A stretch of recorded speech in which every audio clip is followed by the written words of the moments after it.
quand il descend, oui, tout s'arrête, il y a transfert entre terre et ciel quand il descend. L'atmosphère change, il y a transfert entre ciel et terre quand il descend. Oui, tout s'arrête, il y a transfert entre terre et ciel quand il descend. L'atmosphère change, il y a transfert entre ciel et terre. Le Saint-Esprit est là. Le Saint-Esprit est là. Le Saint-Esprit est là. Le Saint-Esprit est là. Shalom peuple de Dieu, shalom bien-aimés, shalom à vous, shalom dans vos familles. Nous sommes arrivés à notre rendez-vous, nous partageons la parole. Aujourd'hui, nous allons continuer sur le thème de blessure. Pardon. Nous allons continuer sur le thème de blessure, le soupir de l'âme. Le soupir de l'âme qui résume en fait les blessures intérieures. Et donc aujourd'hui nous allons continuer sur les blessures de trahison que nous avons commencé déjà la semaine dernière. Alors aujourd'hui nous allons parler sur les blessures de trahison à l'âge ado.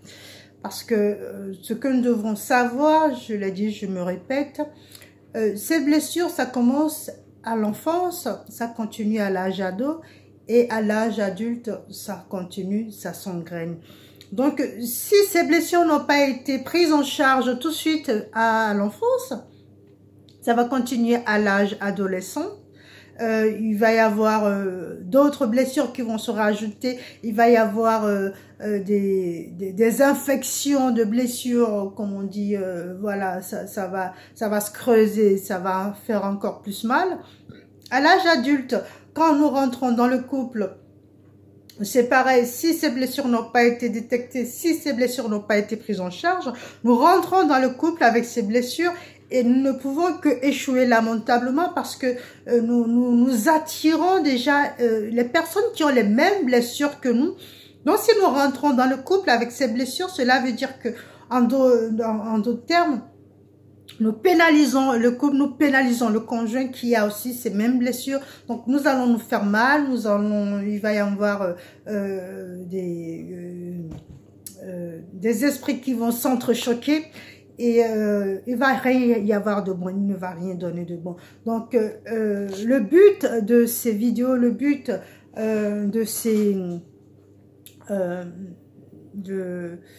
de ces thèmes sur les blessures, c'est en fait qu'on puisse prendre conscience qu'il y a une blessure en nous et qu'on puisse remettre tout ça au Seigneur afin qu'il puisse nous aider à guérir, nous aider à penser ces blessures.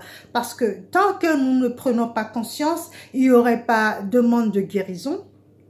C'est quand tu prends conscience que tu as quelque chose, que tu demandes au Saint-Esprit de te guérir, de te remplir.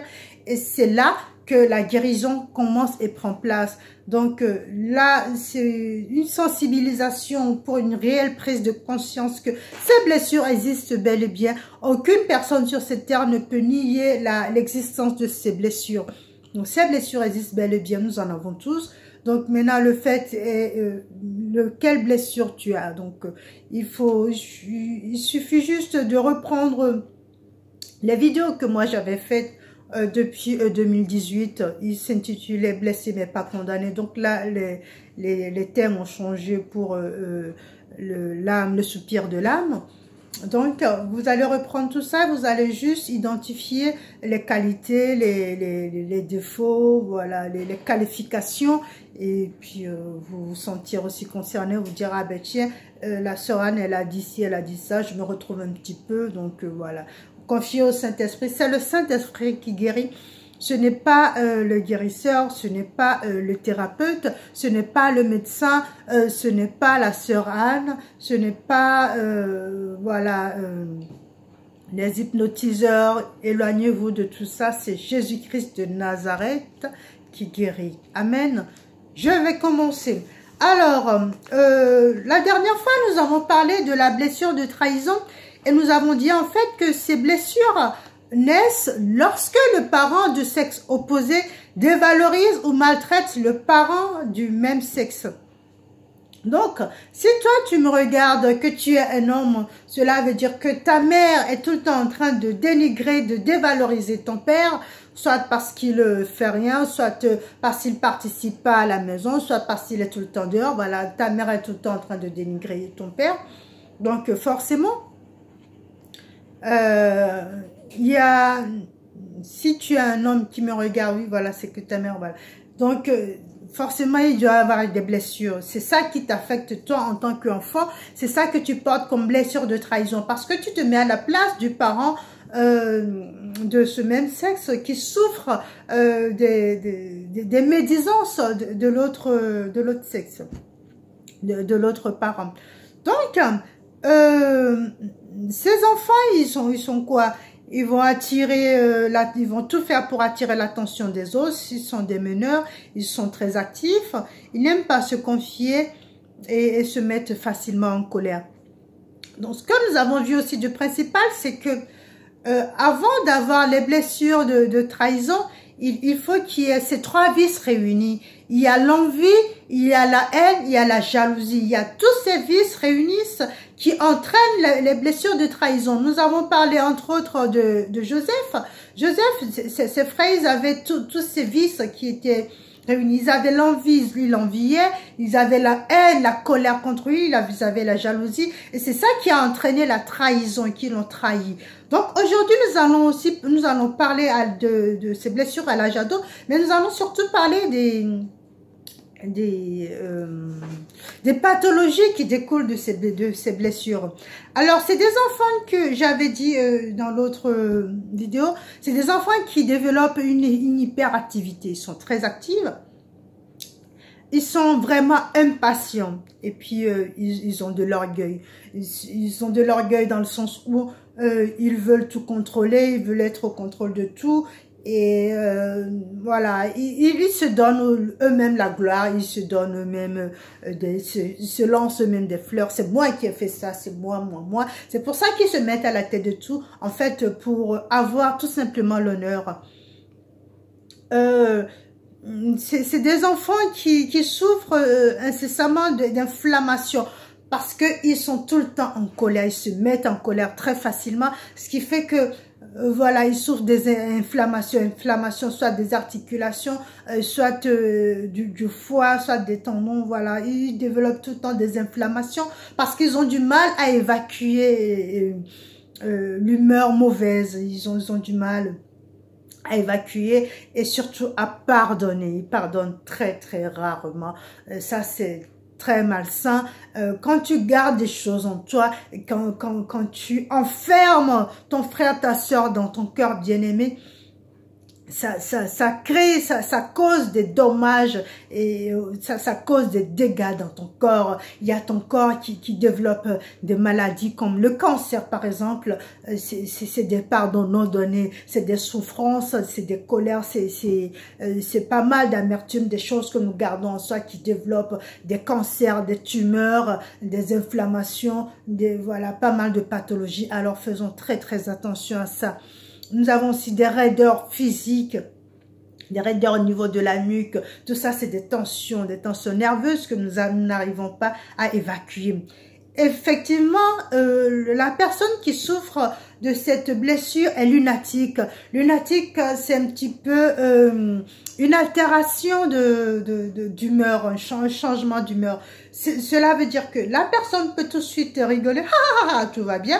Et 2 secondes après, putain, c'est pas possible. Voilà, dire des gros mots, dire des mots qui énervent. Voilà, voilà. Il a et la joie et la mauvaise humeur en même temps. Donc, humeur très changeante. Donc, c'est des gens à qui il faut faire très attention. Parce que, voilà, ils sont très imprévisibles. Nous avons aussi comment dire, nous avons aussi des gens qui supportent pas les lâches et qui ne supportent pas les personnes qui sont paresseux, voilà, les personnes qui traînent au lit ou qui traînent, qui sont des pantouflards, qui remettent des choses à demain, des gens qui procrastinent et puis qui sont paresseux. Celui qui souffre de la blessure de trahison ne supporte pas parce que c'est quelqu'un qui réagit tout de suite dans l'heure, dans l'immédiat. Et donc, il ne supporte pas que quelqu'un soit lent, que quelqu'un remette à plus tard, que quelqu'un traîne, que quelqu'un ne réagit pas, il ne supporte pas. Et c'est quelqu'un qui il exécute tellement rapidement les choses que voilà, il a du mal à comprendre que l'on ne comprend pas, tout simplement.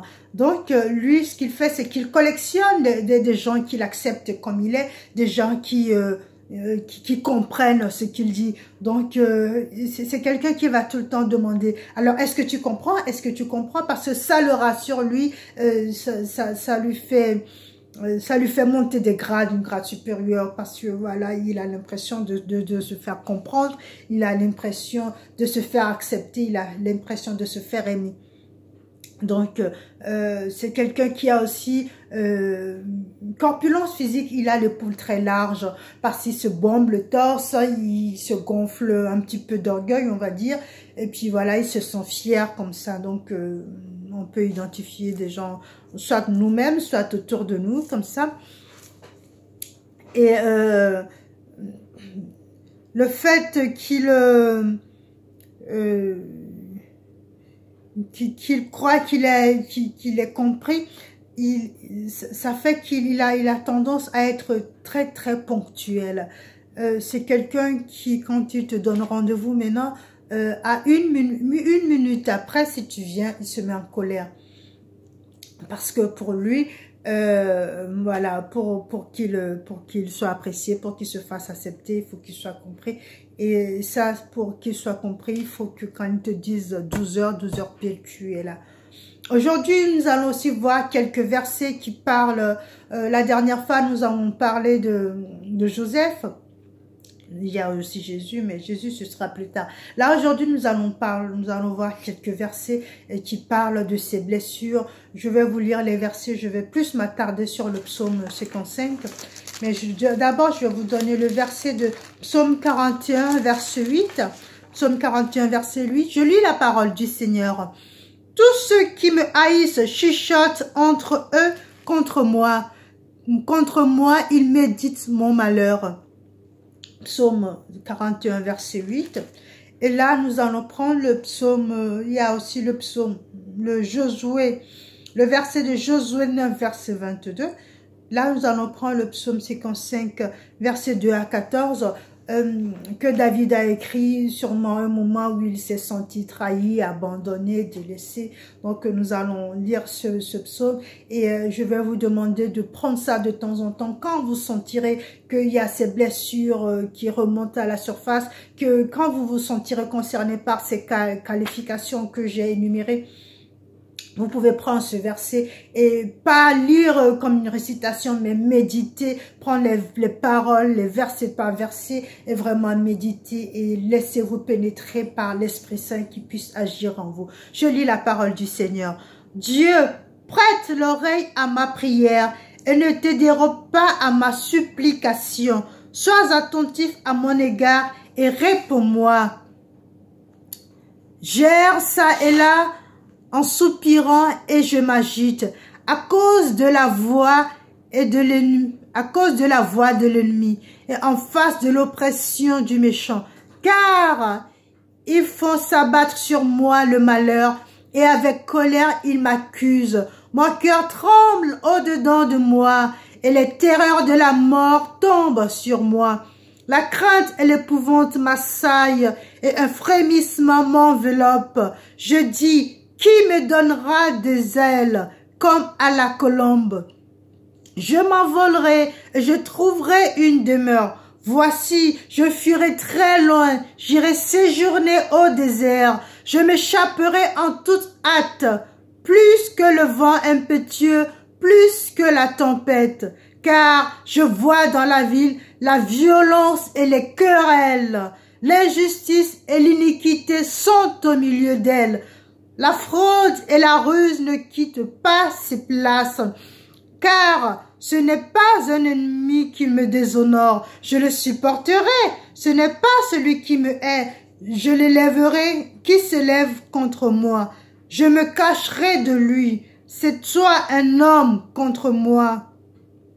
C'est toi un homme comme moi, mon confident, toi que je connais bien. Ensemble, nous vivions comme une douce intimité. Nous allons à la foule, à la maison de l'Éternel. Amen. Amen.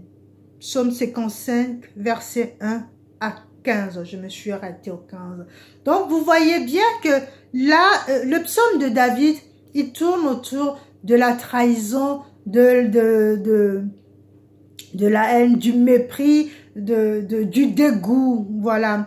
Et en fait, David, il est en train d'accuser ses propres amis, ses amis avec qui il a passé de bons moments. Je le relis, ça se passe du verset 13 au 15.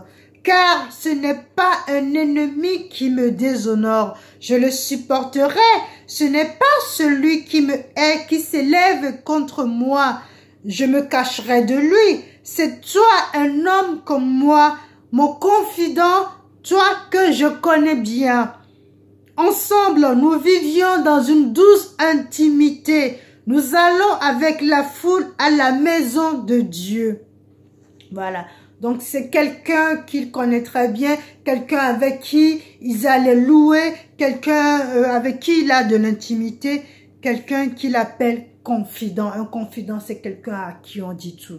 Et la plupart du temps, si nous remarquons bien, c'est celui-là à qui on dit tout, c'est celui-là à qui on se confie souvent, qui t'empoignarde, qui te met un couteau en plein dans le dos, parce que à un moment donné, quand tu t'es confié à cette personne, il y a eu la jalousie, il y a eu l'envie, il y a eu la haine, donc forcément, il t'a trahi. Donc, bien-aimé, là, j'attire votre attention sur la vigilance, sur ceux que nous appelons nos amis, ceux que nous appelons nos confidents. Tu peux avoir des amis, ce n'est pas exclu, ce n'est pas...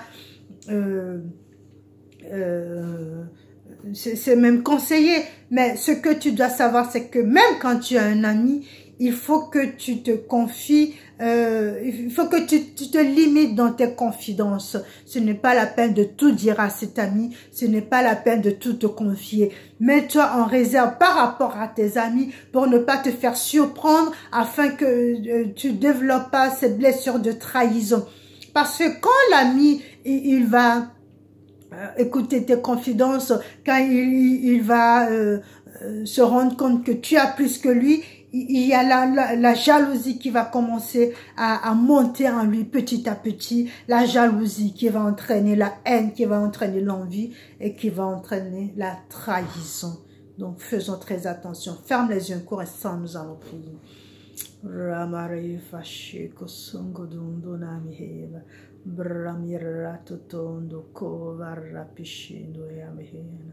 Père éternel, Dieu de gloire, Dieu de miséricorde, Dieu de bonté, nous te remercions infiniment pour cette journée dominicale que nous avons encore passée ensemble en ta présence, en ta compagnie et sous tes ailes. Merci infiniment, Père, parce que tu prends soin de nous, tu t'occupes de la tête aux pieds, du moindre détail que nous nous en soucions même pas. Et pourtant, toi, tu prends soin, même aux tout petits détails, même à notre chevelure, à un seul cheveu de nous. Père, la Bible nous dit que tous les cheveux de nos têtes sont comptés parce que tu fais tellement attention à nous que tu prends soin de tous les mèches de cheveux qui est contenu sur notre tête. Nous ne pouvons que te remercier, nous ne pouvons que te magnifier, Père. Aujourd'hui, nous sommes encore en vie. Aujourd'hui, nous respirons la santé. Aujourd'hui, nous respirons la joie de vivre. Tout ça, c'est grâce à toi. Sois honoré, sois loué, sois magnifié, sois glorifié, mon Dieu, mon roi.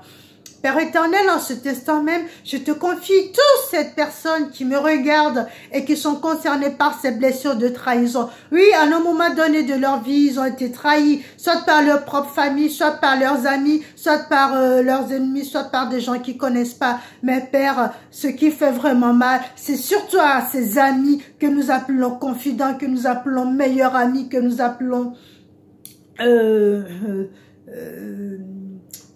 frères et sœurs qui nous empoignardent, qui nous font mal. C'est surtout ceux-là qui nous trahissent et c'est ceux-là qui créent des blessures en nous. Père, en cet instant même, je te demande de toucher le cœur de tous ceux qui ont connu ces blessures. Pose une baume légère sur leur cœur, pense leurs blessures. Aide-les à pardonner. Père, ceux qui sont touchés par ces blessures ont aussi un problème de pouvoir, de ne pas pouvoir pardonner aux autres, de garder les rancunes. Oh oui, Père éternel, touche leur cœur, aide-les à pardonner, à se pardonner, à pardonner aux autres, afin que ces blessures ne s'infectent pas, afin que ces blessures ne s'engrainent pas et ne créent pas d'autres blessures. Oui, Père, merci parce que quand nous t'invoquons, tu es là, tu es au milieu de nous, tu réponds à nos prières. Merci pour cette baume légère. Merci pour cette huile de joie que tu es en train de mettre dans les cœurs en cet instant. Oui, frères et sœurs, dans cette semaine, vous allez être visités puissamment par une huile de joie qui remplace la tristesse, qui remplace l'amertume, qui remplace la colère dans votre cœur. Vous allez vous sentir heureux, joyeux. Tout ça pour la gloire du Père. Rendez gloire au Père parce que c'est lui qui vous remplit. C'est lui qui vous remplit de bonheur, de joie. Demeurez bénis. Alléluia, bien-aimé. Demeure béni. Et n'oublie surtout pas, tu as un Dieu qui t'aime. Rends-lui la gloire, sois joyeux et demeure dans la louange. Amen.